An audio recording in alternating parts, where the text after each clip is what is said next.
Hey everyone, and welcome to Academy of Mind. Today we're going to learn how to create branded client portals for different customers in your LMS.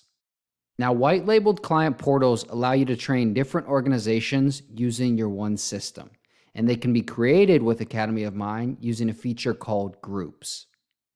Now, groups are essentially isolated and branded training environments that you create inside of your platform, and each group is dedicated to a separate organization or quote unquote group that you're training.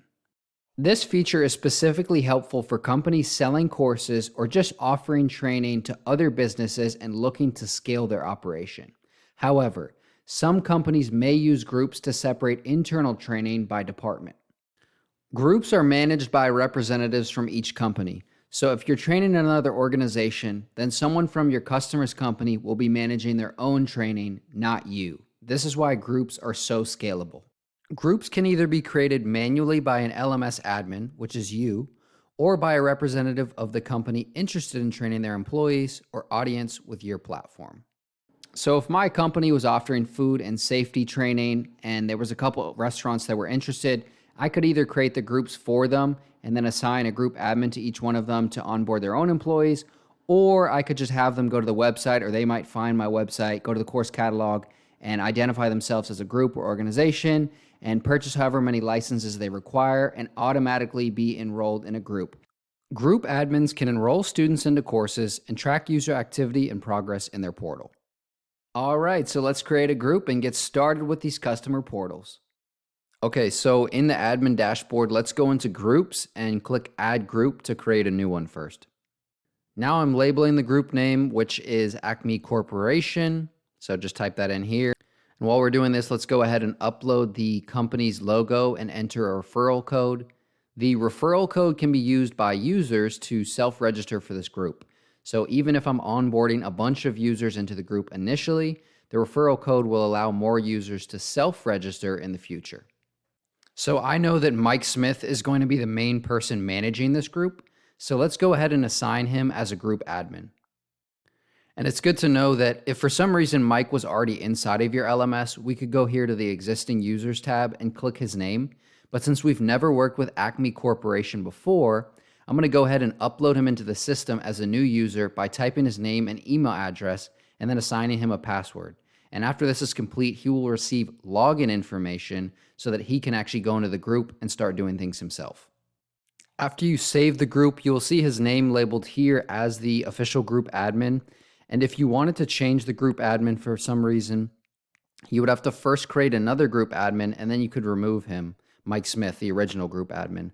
Or you could just create multiple group admins if that makes sense for the organization.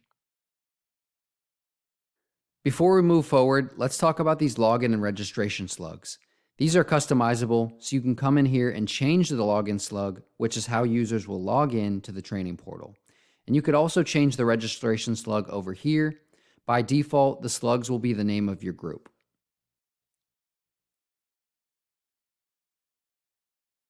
And as you can see, on both the login or registration landing pages, your group logo will be displayed up top for branding purposes. Now let's get into updating courses, seats, and permissions.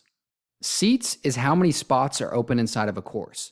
So for some organizations, if they're only training 25 users right now, but they plan to really scale their e-learning, and maybe they're training 150 tomorrow, you would want to leave this number blank, and when it's blank, it's unlimited and the course is not restricted to a certain number of spots. For this example, let's say Acme is using this group for internal training for 25 of their employees. So we could put 25 seats here and then click on whichever course or courses they should have access to. Now let's update the permissions. Now this section is extremely important because these permissions dictate what a user is able to do once inside of the portal. For example, you wouldn't want employees taking a training course to be able to switch to another user, delete students, or be able to add group admins. That just wouldn't make sense in the hierarchy of your portal, and those would be more managerial tasks that maybe only group admins should have. The permissions tab is definitely something your company can play around with to create a very structured and interactive training environment for Acme Corporation. So now let's click Add Seats and then update the group and log in as a group admin to see how Mike Smith sees things. So since Mike Smith is the group admin, he would be the person logging in here, and he can just type in his login credentials and enter his group. Now, once Mike has logged in, he can see that there's 25 spots available for each of these courses, but there's no students actually inside of them yet. So if Acme and Mike Smith were already ready to enroll some of their employees or users inside of this group, you could do that by going to bulk upload. To bulk upload, all you have to do is download this Excel template. And this one here is already filled out with the first 10 employees I want to start training. But by default, you will have a few users in this template, and all you have to do is fill out their names and enter their email addresses. If you'd like to create a password for each one manually, you can, but if these are left blank, the system will automatically generate one for them. Now, once you save that template and add it back into the system and click Update, these employees will receive an email with their login credentials, and they can begin training immediately. If Acme Corporation preferred to have employees self-register for these training courses, you could go ahead and send a mass email out to employees with the self-registration link and referral code. This would save a lot of time for the group admin if Acme has a large number of spots being filled in their training courses.